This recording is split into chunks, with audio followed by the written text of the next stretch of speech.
नमस्ते दोस्तों। आज हम इयत्ता 10वीं की हिंदी विषय का जो 9वां पाठ है उस रीढ़ की हड्डी पाठ का अध्ययन करने वाले हैं। दोस्तों, अपनी भारतीय समाज व्यवस्था के माध्यम से प्रस्तुत पाठ की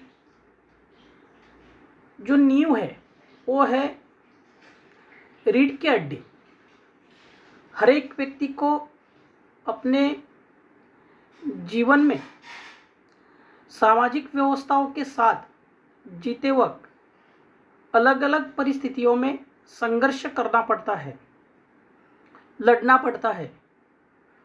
और इस संघर्ष में, इस लड़ाई में व्यक्ति के साथ अगर शिक्षा का या ज्ञान का सहयोग रहा तो वह व्यक्ति हर एक संघर्ष में सफल होता है दोस्तों।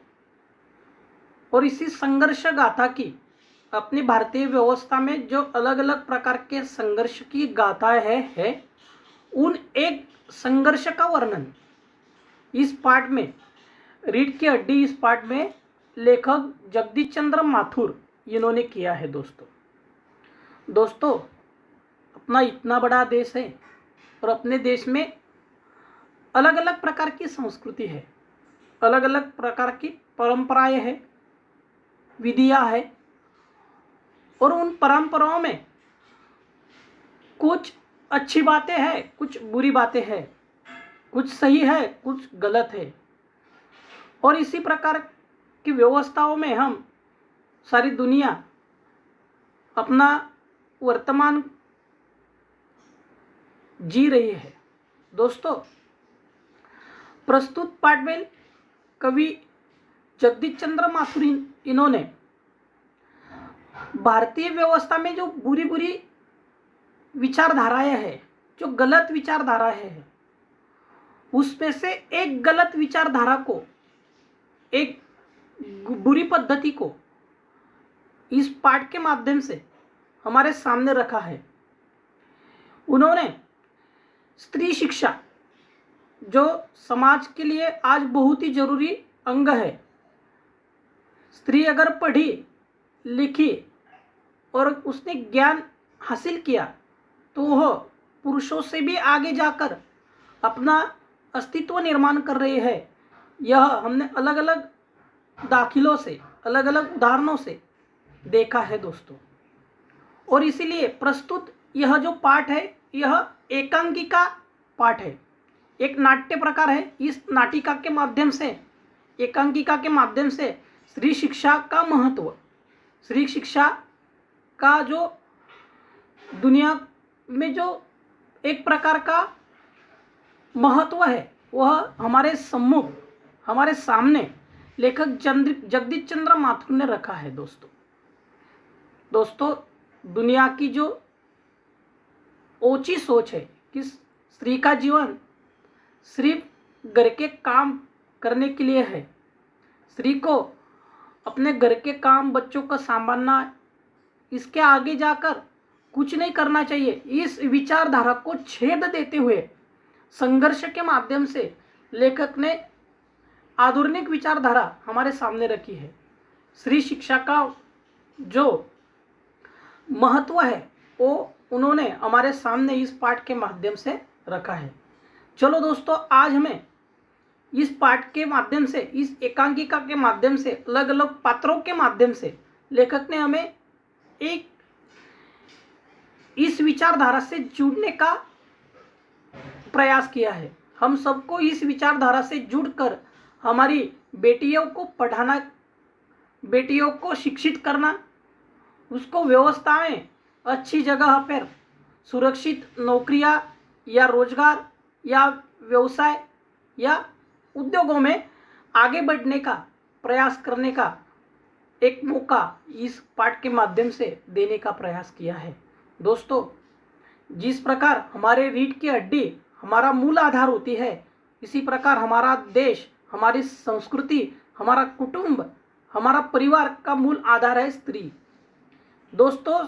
और इसीलिए इस मूल आधार को ताकतवर बनाने के लिए शिक्षा का माध्यम स्त्रियों तक पहुंचाने का कार्य हम सबको करना है। यह जगदीश चंद्र माथुर ने एक छोटी सी एकांकिका के माध्यम से हमारे सम्मुख रखा है।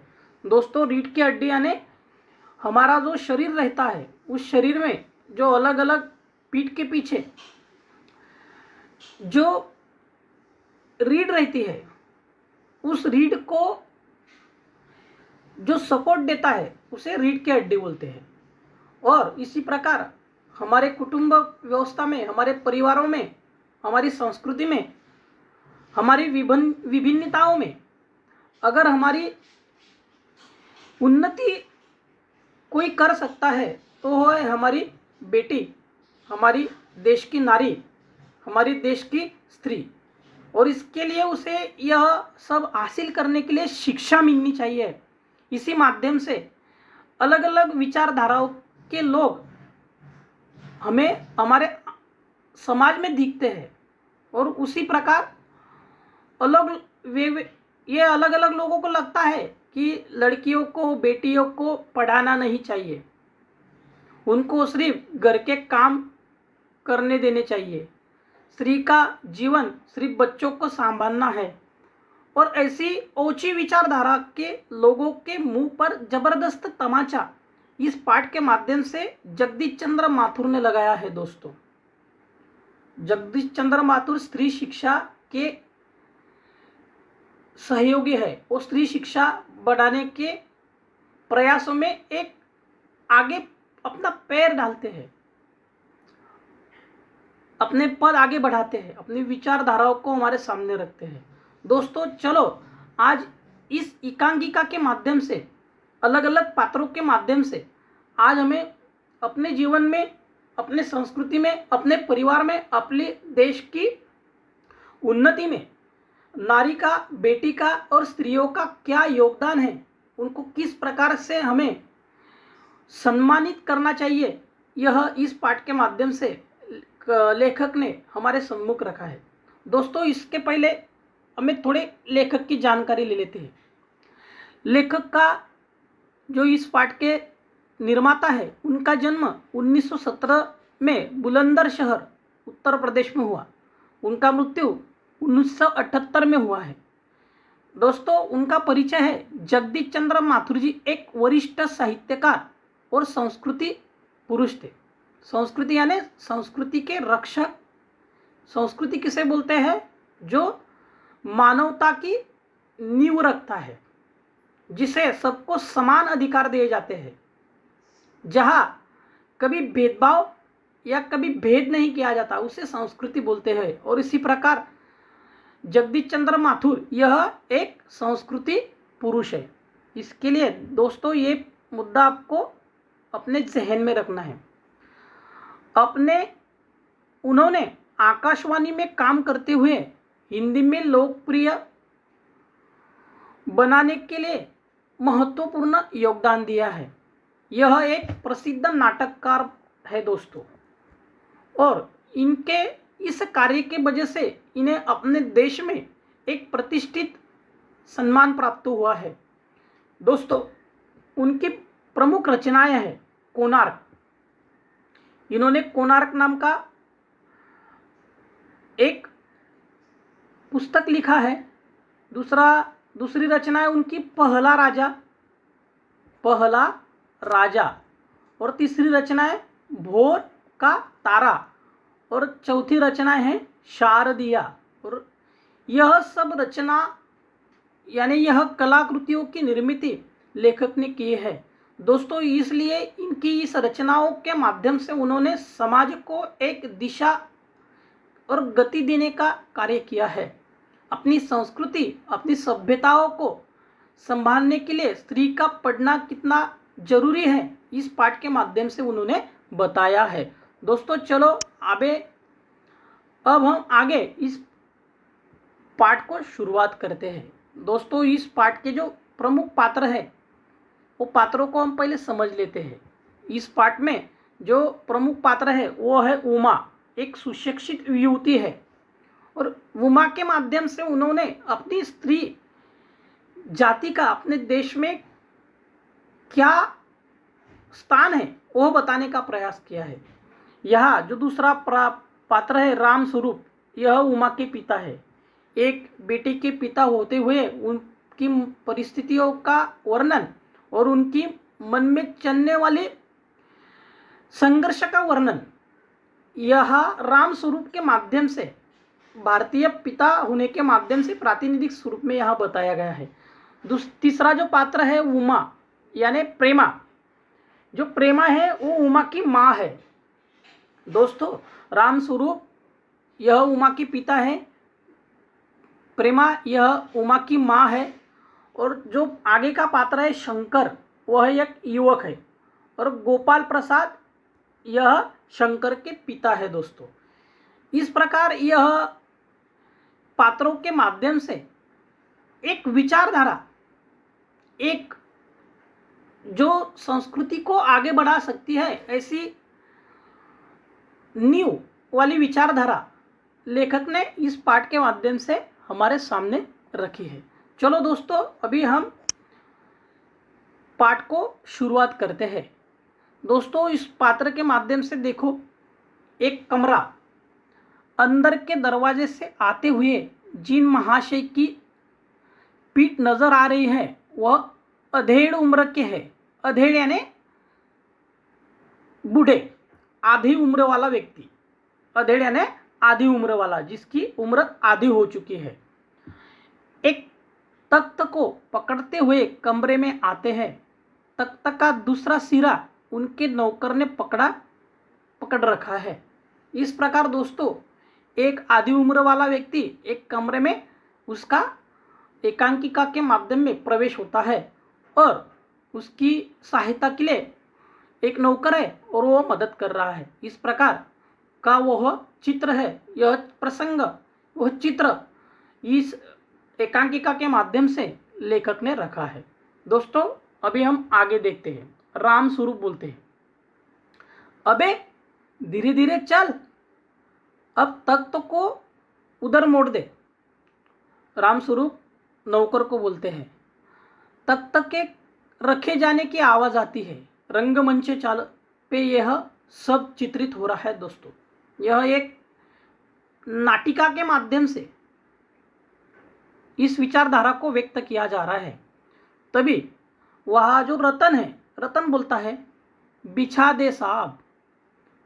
राम स्वरूप बोलता है जरा तेज आवाज में, और क्या करेगा, परमात्मा के यहाँ अक्ल बट रही थी तो तू देर से पहुंचा था क्या, बिछा दूं साहब। और यह पसीना किस लिए बहाया है। रतन ने, जो कम पढ़ा लिखा व्यक्ति रहता है, उसे हर एक बात बतानी पड़ती है, यानी शिक्षा का और समझ का और ज्ञान का इस वाक्य के माध्यम से लेखक ने हमारे सम्मुख पढ़ाई का महत्व रखा है कि जो व्यक्ति समझदार है उसे हर एक बात बतानी नहीं पड़ती, वो अपने दिमाग से सब काम कर देता है। और उसको बताते वक्त राम स्वरूप उससे बोल रहा है कि जब परमात्मा यानी भगवंत यानी परमेश्वर अक्ल बांट रहा था, बुद्धि बांट रहा था, तो तू वहां देर से पहुंचा था क्या कि तेरे समझ में नहीं आता है।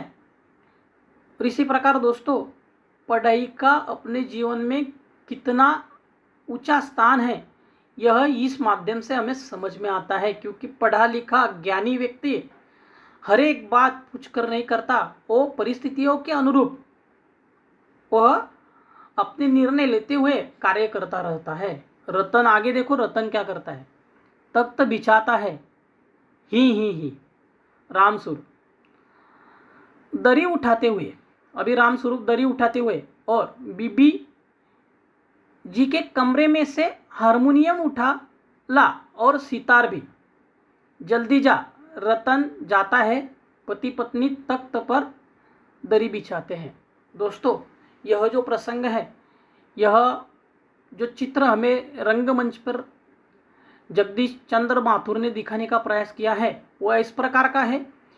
यहाँ का प्रसंग का वर्णन ऐसा है कि उमा की पढ़ाई लिखाई के बाद उच्च शिक्षित बनाने के बाद उसकी शादी ब्याह की बात करने के लिए, उसे देखने के लिए वर पक्ष के तरफ से कुछ लोग उसे देखने के लिए आ रहे हैं और अपने बेटी को दिखाने का यह कार्यक्रम बनाने के लिए वह इस व्यवस्था के माध्यम से वहाँ की तैयारियां कर रहे हैं। वह उसे अपनी जो राम स्वरूप है, वो अपनी जो पत्नी है, उसके जो हारमोनियम है, उस हारमोनियम को उठा के यहाँ जो लड़की को दिखाने का प्रोग्राम होने वाला है वहाँ लेने को रतन को कह रहा है कि जाओ रतन, वो यहाँ लेके आओ। अगर लड़की के अलग अलग गुण, उसका खाना बनाना, उसका हारमोनियम बजाना, उसके पढ़े लिखे तौर तरीके अगर लोगों को पसंद आ गए तो उसका ब्याह हो जाएगा। इस विचारधारा के माध्यम से एक बाप अपनी बेटी की शादी का रिश्ता तय होने के लिए यह सब प्रयास कर रहा है। दोस्तों आगे देखो प्रेमा, लेकिन वह तुम्हारी लाडली बेटी उमा तो मुंह फुलाए बैठी है। मुंह फुलाना यानी रूठ के बैठना। दोस्तों जिसकी शादी का रिश्ता पक्का करने के लिए यह सब रचनाएं की जा रही हैं, तो प्रेमा बोल रही है कि राम स्वरूप जी यानी अपने पति को बोल रहे हैं कि उमा तो मुंह फुलाए बैठी है। उसे यह बात पसंद नहीं है क्योंकि वो पढ़ी लिखी है।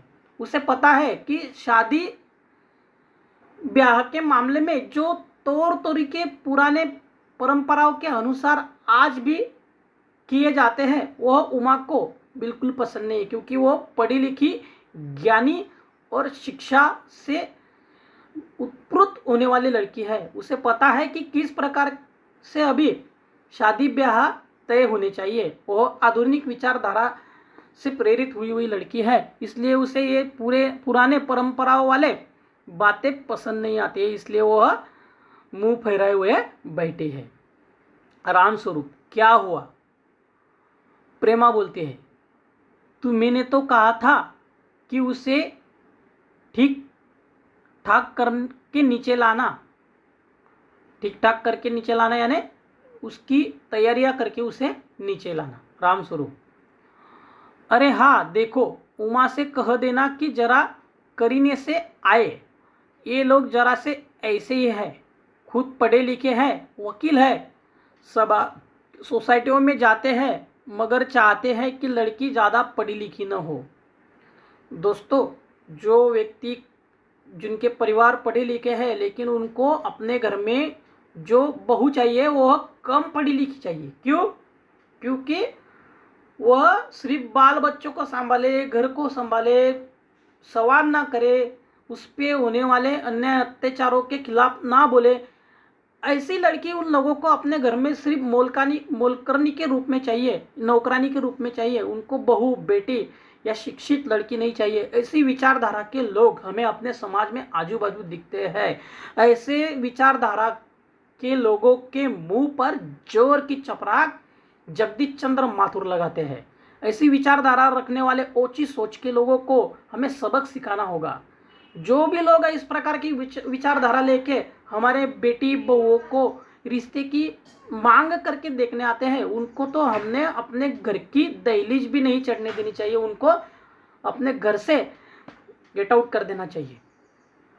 ये लोग किसी प्रकार से अपनी बेटी का, बहू, अपने परिवार की लड़की का सम्मान नहीं कर सकते, क्योंकि वो उसकी शिक्षा का सम्मान नहीं करते, उसके पढ़ाई का सम्मान नहीं करते। वह व्यक्ति, वह समाज, वह संस्कृति, वह परिवार उस नारी का सम्मान नहीं कर सकता। इसलिए दोस्तों इस छोटे से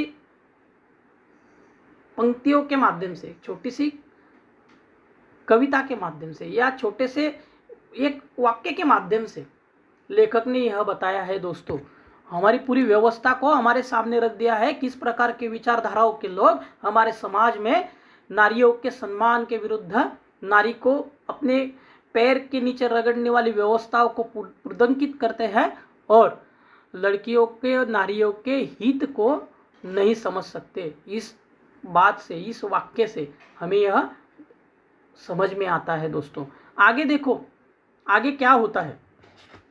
दोस्तों प्रेमा बोलती है और लड़का लड़की उन्हें पढ़ी लिखी नहीं चाहिए। फिर और लड़का कैसा है उनका? रामस्वरूप, बाप शेर है तो लड़का सवा शेर है। दोस्तों ये जो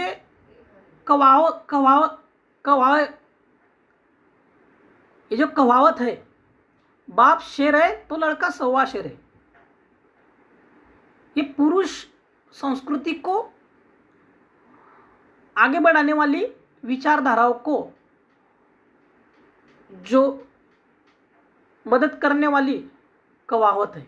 दोस्तों बीएससी के बाद लखनऊ में ही तो पढ़ता है, मेडिकल कॉलेज में, कहता है कि शादी का सवाल दूसरा है, पढ़ाई का दूसरा। क्या करूं, मजबूरी है। लड़के को पढ़ी लिखी बीवी नहीं चाहिए, उसे सिर्फ घर में काम करने वाली नौकरानी चाहिए। ऐसी पढ़ी लिखी अगर बीवी या बहू उस घर में जाती है तो वो घर के काम नहीं करेगी, इस प्रकार की विचारधारा इन लोगों की है। और लड़की ने घर के काम करना चाहिए, इस प्रकार का विचार आज हमें अपने आजू बाजू की परिस्थितियों में देखता है। दोस्तों यहाँ इस पाठ के माध्यम से जगदीश चंद्र माथुर हमें ये बताने का प्रयास कर रहे हैं कि जो लड़का पढ़ा लिखा है, उसे समझ है, वह भी अपनी पुरानी परंपराओं को पकड़े बैठा है और वह भी शिक्षित बेटियों को स्वीकारने के लिए तैयार नहीं है। फिर उस पर जो संस्कार किए गए हैं, उस पर जो परिवारों ने जो उस संस्कार किए हैं, वो संस्कार उस परिवार की सभ्यता को व्यक्त करने वाले हैं कि जो नारी को सम्मान नहीं दे सकते वो किसी को सम्मान नहीं दे सकते।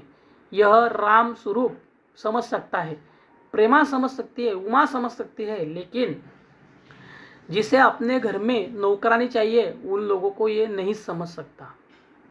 दोस्तों वो खुद पढ़ा लिखा है लड़का और उसे बीवी पत्नी वो कम पढ़ी लिखी चाहिए। दोस्तों ये विचारधारा ही गलत है। इस विचारधारा के लोग हमें हमारे समाज में अपने इर्द गिर्द बहुत दिखाई देते हैं। यह बदलना चाहिए। इसे बदलने के लिए लेखक ने इस पाठ के माध्यम से हमें अपनी विचारधाराओं को बदलने का एक मौका दिया है। जो इस ऐसी विचारधाराओं को लेकर अपना जीवन व्यतीत कर रहे हैं, उन्होंने अभी इस विचारधाराओं को छोड़ना चाहिए। जो अच्छी विचारधारा है, इस विचारधाराओं को अपने साथ रखकर अपने देश की उन्नति में लड़कियों को शिक्षा, पढ़ाई, उन्नति, उद्योग, व्यापार में लाना यह स्वीकारना चाहिए, क्योंकि यह पढ़े लिखे और सभ्य संस्कृतियों का लक्षण है। यह जगदीश चंद्र माथुर बताते हैं। दोस्तों अभी जो यहाँ तक हमने जो पढ़ा वह पढ़ते वक्त आपको समझ में आया होगा कि इस पाठ में जगदीश चंद्र माथुर ने क्या कहा है कि परिस्थितियों को समझो, हर एक नारी को सम्मान दो। अगर वो पढ़ी लिखी है तो उसकी योग्यता अनुसार उसे अलग अलग पदों पर जाने की जो संधि है, जो मौका है, वो उपलब्ध कराओ। ना कि पढ़ी लिखी लड़कियों को घर में बिठा के परिवार की देखरेख में लगा दो। यह एक आधुनिक विचारधारा रखकर जगदीश चंद्र माथुर हमें हमारे संस्कृति, हमारे देश, हमारे राष्ट्र को उन्नति की ओर ले जाने वाला एक मार्ग बताते हैं।